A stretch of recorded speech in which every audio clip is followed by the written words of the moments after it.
Moving on a little bit now, I want to kind of transition into this fun little Disney topic I have. And it's kind of similar-esque to the last one I had, where the last one I was talking about Epcot festivals and everything, and whether it's if I was kind of for them or not. And again, I'm taking another segment I take from the Undershares podcast that I do, and that being another kind of question of the hour kind of thing. And this one I'm kind of going to be going and looking at when is the best time to go down to Disney World. And I'm specifically talking about Walt Disney World. I'm not talking about Disneyland. I'm just specifically talking about that one. I'm going to be kind of taking on my own kind of personal experience and kind of going down there in these different time frames. I'm going to be looking at all four parks, kind of diving deep in those, and also the different time of year as well. So without further ado, let's kind of get in on this. So to start it off, I'm just going to take each park and kind of talk about it individually. So again, it's Disney World, so no matter what time of year you go, it's always going to be pretty crowded with people and everything. But it's just a matter of trying kind of finding the right time and kind of the right kind of, not just day, but also time period in terms of actually the day itself and when you kind of go. But first I'm going to talk about Epcot.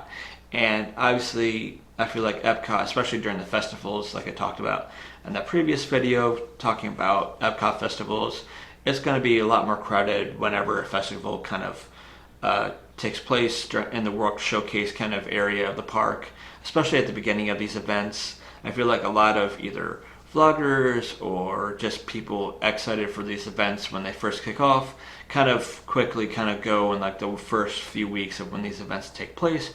The most recent one that's going to happen is obviously Food and Wine, and again I feel it's going to be a similar situation where the first few weeks is going to be very packed with the amount of people that are going to be showing up and everything.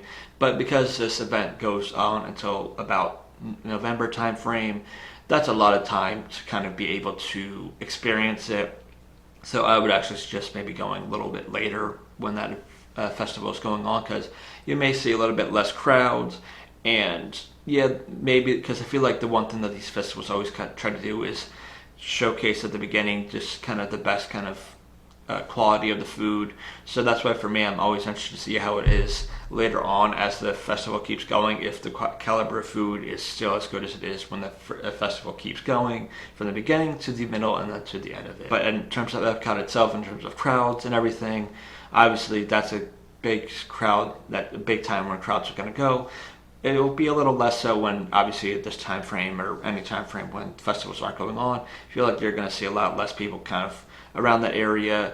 In terms of like the Future World kind of area and everything, obviously the Guardians ride is obviously going to be one that's always going to have people going around it, especially now that it has no virtual queue. I feel like you're always going to find people rushing to try to get in line for that. Whereas other areas of the park, like the Landed Pavilion, always seems to have less people going around it. And obviously with Test Track currently being under refurbishment and getting a new look, that kind of area of the park right before you enter World Showcase from that area from the Mexico Pavilion obviously is seeing less kind of people going around it just because of that. But once that opens, which that just got a date coming out, I think it's July 21st or 22nd, that the new version of Test Track will open. But once that happens, that is for sure going to make more crowds are going to be coming to that kind of part of the park. Obviously, that's for Epcot. Moving on to Animal Kingdom, I feel like that one, and especially from my own experience, it always seems like Animal, no matter what time frame you go, even if you go at the most busy time of year, which we're kind of in the middle of that during the summer time frame, is typically the time where Disney World's kind of the most jam-packed with people and everything. Animal Kingdom is just always going to have the least kind of amount of people in it. It's still going to be a good amount of people, obviously, in the park, but compared to like other one, like Magic Kingdom or Hollywood Studios or stuff like that, it's just going to be significantly kind of less, especially now that they're starting the process of, again, more construction updates and everything from the Dino Land area. And obviously I did a video earlier this year talking about Dino Land closing and everything. And I feel like the one thing that's going to hurt Animal Kingdom, obviously with all these constructions going on, is less attractions to kind of go see. But if you're interested to see the animals and going to do all that stuff, whether it's the safari or any of the trails and anything, that's obviously where you're going to spend most of your time at that point. In terms of Animal Kingdom, a lot of the updates in terms of like Dinoland USA, that stuff won't be open until 2027. Obviously, Tough to Be a Bug just ended, and later this year, the Zootopia show is going to take place. So that may bring some people in to start seeing that new show to see how they kind of incorporate that. But I can't wait until that new area kind of opens in Animal Kingdom. And once that does, that's going to for sure open up Animal Kingdom to even more people enjoying the park, whether you're going to see the Encanto part of it or the Indiana Jones, and just seeing how they kind of incorporate that area into Animal Kingdom and seeing what live music and stuff that they have kind of going on. Because I feel like and characters who you'll meet and everything, I'm curious to see how they kind of go about that. I talk about that stuff more in that other kind of time, talking about Dinoland USA closing or to Hollywood Studios now. That's another one that I feel, especially since Galaxy's Edge has opened, has become more popular over the years. A lot of things with Disney has become setting up lounges and everything. I feel like Hollywood Studios was the first park to kind of open these kind of places where people could just kind of hang out and everything. And again, Hollywood Studios, I feel like, again, is another one that's going through another kind of amount of changes, and another one that I talked about in a recent video back at the beginning of the year with the changes coming to Hollywood Studios. Obviously, recently, Muppets Vision and Muppets Courtyard has officially closed, so that area of the park and less attractions to kind of go to, similar to Animal Kingdom, just because of the construction kind of going on. And again, another update for Rock and Roller Coaster that actually as you have until the end of the year to kind of ride, and then in 2026 they're going to start the refurb and have the Muppets overlay over that and no longer have Aerosmith in it. For Hollywood Studios in general, I would say if you're going there at like road trip, I would say maybe head towards Tower of Terror rather than maybe head towards Galaxy's Edge, because I feel like a lot of people are still going to want to ride Rise of the Resistance and hit that area more than Tower of Terror and go down that way. Although that's still going to see a good amount of people going to it. Again, I'll reiterate this many times during this video. Just the amount of people you're going to encounter at Disney World is always going to be a good amount of people. Which then just leads to the last park, which is Magic Kingdom. Obviously, Magic Kingdom, I feel like, is the park for families. Obviously, everything about Walt Disney World is about families, but Magic Kingdom itself is specifically families, from those with the youngest of kids and everything. With the amount of dark rides they have there, it's always going to be jam-packed.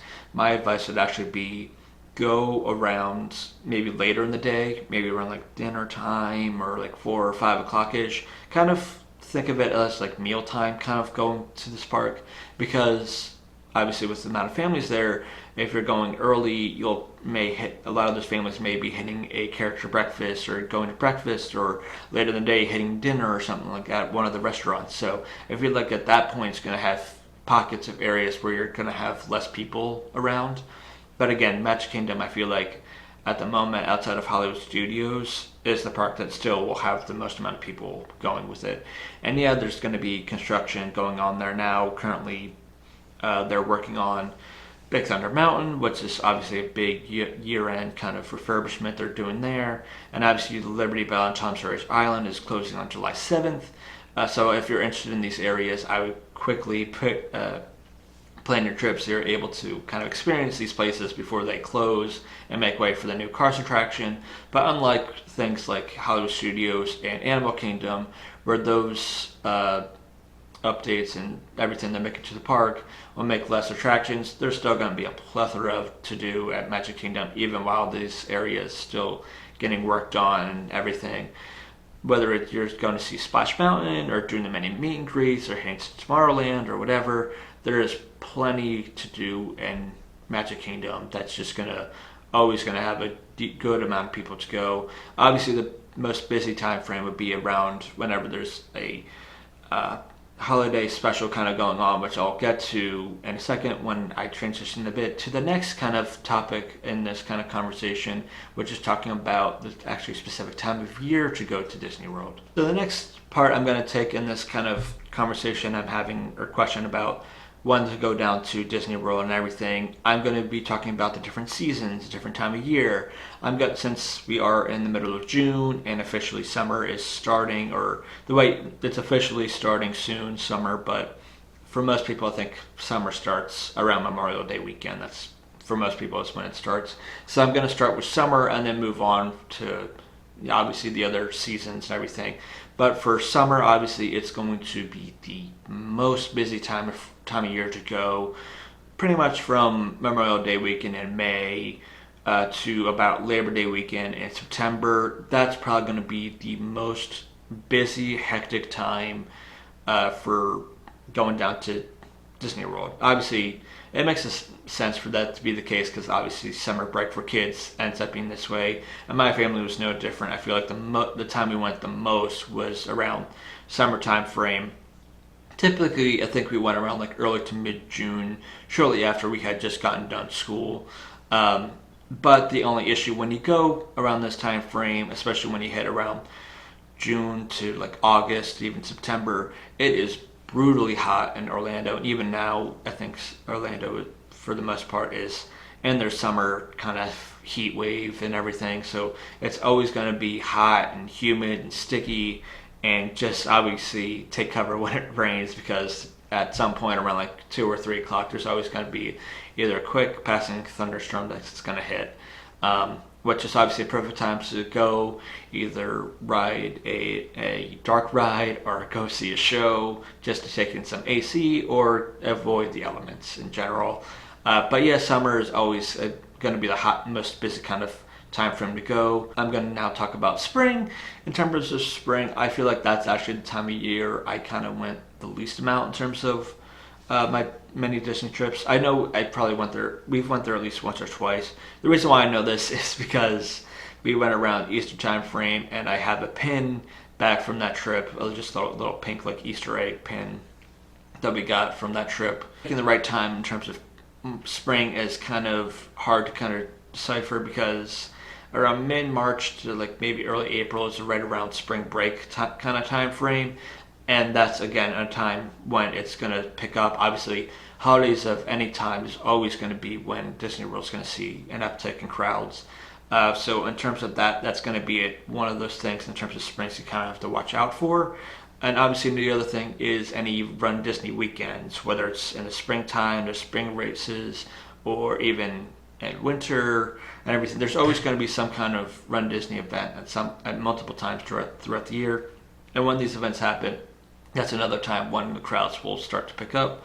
But if I had to guess, had to say a good time to kind of go in terms of May would probably be around like mid-April to maybe early May, as you kind of make it, you still get a little bit of that nicer kind of Orlando, Florida kind of weather before it gets too brutally hot out. And also I feel like you avoid, you just come out of spring break and you're just early enough before obviously the summer break and summer vacation for kids and everything. So I feel like that would be the kind of good time to go if you're going in spring. In terms of fall, another time frame where I feel like I went probably more the least kind of amount. Fall and spring probably the least amount we went. We did go there a few times. I know I went there around Thanksgiving time frame. Summer thing for spring and Easter. I have a Thanksgiving pin that kind of, again, is why I know that these are times that I went. Again, fall is another time, and I mentioned it when I was talking about the different parks. Obviously, one of the big things that happens during fall is Mickey's Not So Scary Halloween party and nighttime event. And obviously that's another thing that's going to bring crowds and everything. But I would almost argue, because I've seen it in past years, and maybe that's not always going to be the case, but the thing with those events is that Magic Kingdom closes early during those times. And because of that, that may also have less people going to Magic Kingdom during that day, because they know it's going to be closing pretty early. Obviously, it may not always be the case, but I found in watching either people go down there and my own kind of experience kind of thing. That kind of seems to be kind of the time to go if you're looking during fall to kind of go, is maybe the day of Not So Scary event. The other thing too about the Not So Scary and Halloween time and stuff like that in terms of Disney and stuff like that, it starts in like early to mid August to obviously Halloween. So you have a long time to be able to kind of experience it. I think the best time to actually ever go to Disney World is obviously, I'd say early to mid, shortly after Labor Day, but sometime around early to mid-ish September, because you'll have that time because kids will just be coming back to school. I feel like a lot of parents are going to want to take kids out of school shortly after school has just begun. So I feel like if you're looking for a perfect time to go, that is the perfect kind of time to go. Although September timeframe, you still kind of have a little bit of that hotter weather in terms of the end of summer kind of hot weather kind of time frame. So going to experience and going to celebrate Halloween in August may sound weird, or September, early to mid-September may sound kind of weird to do, but you can still obviously do it so you don't avoid those Halloween crowds that come closer to Halloween time frame. Yeah, that's another thing, and obviously I already mentioned during the time frame, food and wine also takes place during. But again, the beginning of the year, the beginning of those events is typically when those would be the most packed. At this point in fall, it'd probably be kind of tapering off in terms of some crowds, in terms of enjoying the festival, which just leaves the last little bit of this kind of conversation, which is winter, which I feel has always been people's thinking of kind of the best time to go, because weather-wise, it's significantly more comfortable. And because of everywhere else around, especially where I am, since I'm in the Northeast, living in Pennsylvania, winter and colder months, people want to go down there to experience the warmer weather. But I would say, because so many people have thought about that over the years, over the last few years, I feel like it isn't really the best kind of time to go anymore at that time frame. It kind of depends on when you go in winter, because if you're going at the beginning, like say December time frame, you kind of have to be careful there, because you have two events that kind of go around. Obviously, Mickey's Very Merry Christmas Party, Jollywood Nights at Hollywood Studios, and everything have just made Christmas kind of a hotbed in terms of December and everything. And one of the last times I went to Disney World was in early December, and yeah, you may be able to be okay some crowd-wise in terms of early December, but even when I went then, the crowds were still pretty hectic. Like whenever we went to like Hollywood Studios or something like that, I don't think I ever saw, even though I think like one side of Hollywood, the Tower of Terror was working, that never got lower than I feel like a 75-minute wait that whole time you were there. That kind of I feel like a good kind of gauge in terms of early December. And then early January is the same thing, because the biggest Run Disney event takes place in this time frame, and that is obviously the Run Disney Marathon Weekend. And that is the biggest event that drives the biggest crowd. The other thing too is obviously New Year's at the beginning of the year obviously brings a good amount of people to it as well. So if you're going to go in winter, I would say go in the end of January or beginning of February, because you'll have, once again, kids starting back school from their summer break or from their winter breaks or holiday breaks. You'll still take advantage of nicer weather, or the cooler-ish weather in Orlando and Florida. And the other thing too during that time frame is Festival of the Arts going on at Epcot. But again, you have to kind of be, depending on when you go, because you have to be kind of careful on, just because it's the shortest event happening at Epcot. So obviously at the beginning of it, you may have more people, but it only goes to about the end of February, essentially a month long, from the middle of January to about like the middle of end of February. So it's a very short event, but it is a fun event and one of my favorite events that Epcot has in terms. But yeah, that's kind of my overall kind of feeling on Disney World and crowds and everything. And I'm curious of your guys' thoughts on this. When do you think is the best time to kind of head down to Walt Disney World?